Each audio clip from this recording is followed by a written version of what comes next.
Here's one that has kind of been on the down, just record-wise. Notre Dame 1-2, but just a few plays away from being 3-0. Do you think they bounce back and finish the year strong? Mike, what do you think?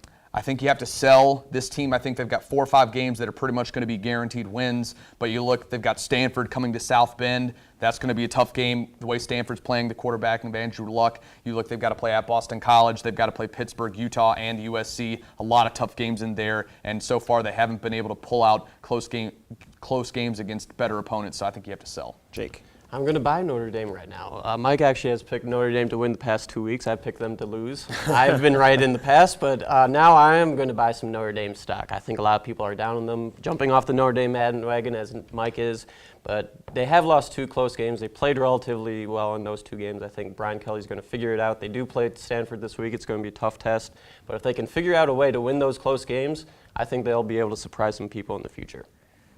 I would wait till the end of the year to buy this stock because I think they're going to be good in the future. But, I mean, like Mike talked about, that schedule's tough. They got to play Stanford, Boston College, Pitt, Utah. All those are tough. Nice cupcakes. You like Western Michigan, Navy, Tulsa, Army. I guess not cupcakes in the quintessential sense, but I think they probably beat those teams. I still think they struggled to get 7 or 8 wins, especially they had to have the Michigan State win, had to have the Michigan one if they really wanted to put an exclamation point on the season. So I'm selling. I'll buy next year. But I guess, I don't know, maybe in stock terms, maybe you buy now because it's cheap and then you hold it till next year. I don't know. I'm not a business Long-term buy. Long-term buy, maybe. And the long term. Nevada, they just beat Cal. Do you buy them or sell them? I'm going to buy just because the WAC is garbage. They might lose to BYU this weekend on the road, but I think they probably win every game until they play Boise, so I'm buying. Jake? I'm buying as well. They've almost cracked into the top 25. I think they will beat BYU this week. BYU has not been impressive so far, and neither has any of the teams in the WAC besides Nevada and Boise. At the end of the year in November, that's going to be a highly contested game. Nevada and Boise might be a game that Boise needs to win to get to the national championship. Nevada is their last true test. I'm buying Nevada. When you've got a quarterback like Colin Kaepernick in a conference like the WAC, that's probably going to equal success in the long term. I buy Nevada. NC State 3-0. They've beaten Central Florida. They've beaten Cincinnati. And as much as I like Russell Wilson, as much as I think Tom O'Brien is a good coach, when you got to finish off the year playing teams like Georgia Tech, Virginia Tech, Boston College, East Carolina, Florida State, Clemson, North Carolina, you'd be lucky to maybe win half those games. I think the ACC is jumbled up, but I can't buy this team. They maybe could go to a bowl game, finish 6-6, 7-5, but I don't really see this team having a special year. Mike? Yeah, I've got to sell NC State in the long term. Owen Spencer, the leading wide receiver in terms of yards last year in the ACC, quality guy. Russell Wilson, a good quarterback, but I think in the long run they max out at 7 wins. I'm going to sell to NC State as well. I think they lose the next 2 weeks against Georgia Tech and Virginia Tech, 2 teams that have actually lost to FCS teams this year. I think they're hungry to bounce back. I'm going to sell NC State. Okay, let's pick some games this weekend. Number 1 Alabama travels to Fayetteville to take on number 12 Arkansas. Arkansas 3-0 for the first time since 2003. Mike, who do you have in this one? I want to pick Arkansas because they have been my sleeper team, and I think they still are, but Alabama, too good running the football. Mark Ingram, 151 yards on 9 carries against Duke. I know it's Duke, but nonetheless, when you've got Trent Richardson, Eddie Lacy, and Mark Ingram in the backfield behind and you've got Greg McElroy, a talented quarterback managing that football team, and the defense showing no signs of letting up from last year despite the new players, I think Alabama, more disciplined and running the football, beats Arkansas. And I'm glad you brought up Richardson because last week, great game, 61 yards on 7 carries. Also had a kickoff return for a touchdown, Jake. Arkansas is going to make this game interesting. Ryan Mallett has already thrown for 1,800 yards and 15 touchdowns. That's very impressive numbers he's put up so far, but Alabama is going to be too strong, too physical on defense.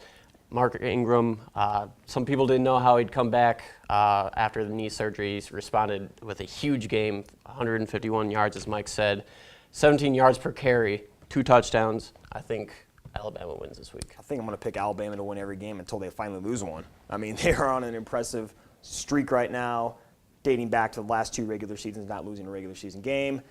Let's now stay in the SEC. Number 12, South Carolina, travels to Auburn, who's ranked 17th.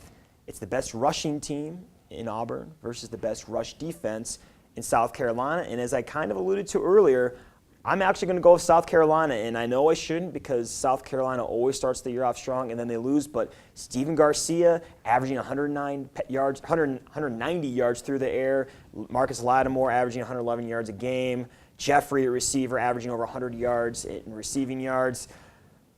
I'm going to pick him to win. I know I shouldn't, but Jake, I'm going to pick him to win. Well, I'm not buying into Steven Garcia just quite yet. He came in as a highly touted recruit. A lot was expected of him. So far, he has not lived up to the billing. I like Auburn in this game. They returned 7 stars on offense. I ranked second in the SEC last year in total offense. Cam Newton's a very dynamic quarterback. Already has over 300 yards rushing this season. I think Auburn gets a big win at home. This is a matchup between 2 young freshman running backs. You've got Michael Dyer at Auburn, and you have Marcus Lattimore at South Carolina. I think at Auburn, Michael Dyer, the player that a lot of people don't know about yet, is the guy that has the bigger game. Lattimore gets shut down, doesn't have a big performance on the road, and Steven Garcia is not a proven quarterback on the road in terms of winning big games. And I think Auburn wins this game close at home. Number 22, West Virginia travels to Death Valley to take on number 15, LSU. I'm actually going to go with LSU. I wanted to pick West Virginia because I picked them to win the Big East at the beginning of the year, but you take a look at what LSU has done the last 2 games on defense. They've only given up 10 combined points. Last week, they had 5 interceptions. Josh Jasper nailed 5 field goals last week, which is a school record. He's hit 7 in a row. I like this game, especially because it's a night game at Tiger Stadium. Jake, West Virginia or LSU? I like LSU in this game as well. West Virginia on their only road game so far this year. They played Marshall very unimpressive. They should have probably lost that game. Marshall just handed the game over late in the 4th quarter. LSU, they're already 2-0 in the SEC, the best conference in football until someone knocks them off. LSU has also beat UNC, and they have the most impressive wins of any team, I think, in the country right now. They do need some better play from Jordan Jefferson, their quarterback, but I think LSU wins. Can Geno Smith, the sophomore quarterback at West Virginia, go into Tiger Stadium and get a win? I don't think so. Jeff Castile, the 10th-year defensive coordinator at West Virginia, is going to have a handful with the preeminence that LSU has on that offensive line. Stephen Ridley, a talented tailback. I think LSU makes some big plays. These teams, in terms of just talent on paper, they're pretty even, but LSU and the SEC have proven year in and year out that they're dominant. I don't see West Virginia going on the road winning this game. Temple at number 23, Penn State, and I love Temple to win this game. Al Golden, one of the most underappreciated coaches in college football. Let's take a look what he's done since he's gone to Temple. The 3 years prior to him going to Temple, they were 3-31. The program was maybe going to be disbanded and discontinued. He comes in, rejuvenates this program. Last year they went 9-4, went to a bowl game for the first time since 1979, and for the first time since that 1979 season, they're 3-0. But it's not just the coaches why I like this team. I like what they do on the ground. Bernard Pierce last week, 26 rushes for 169 yards and 2 touchdowns in a big win versus UConn. Penn State not looking that impressive, especially on the ground. Where's Evan Royster been? He's only had 110 yards in 3 games this season, 2 of those games versus Cupcakes. Where is he? Well, they're still not going to find him because Temple goes and gets the win. Former Penn State player Al Golden goes to Happy Valley, shocks the world, or shocks all the world, but here in the studio because I'm picking Temple to go 4-0, Mike. Joe Paterno is 26-0 against Temple, but you're right, Temple under Al Golden is a great team, a team that's done a lot so far this year. Their quarterback play with Chester Stewart, he's a great player. As you said, Bernard Pierce, a great player as well. But I think you have to look at the wide receiver cornerback matchups.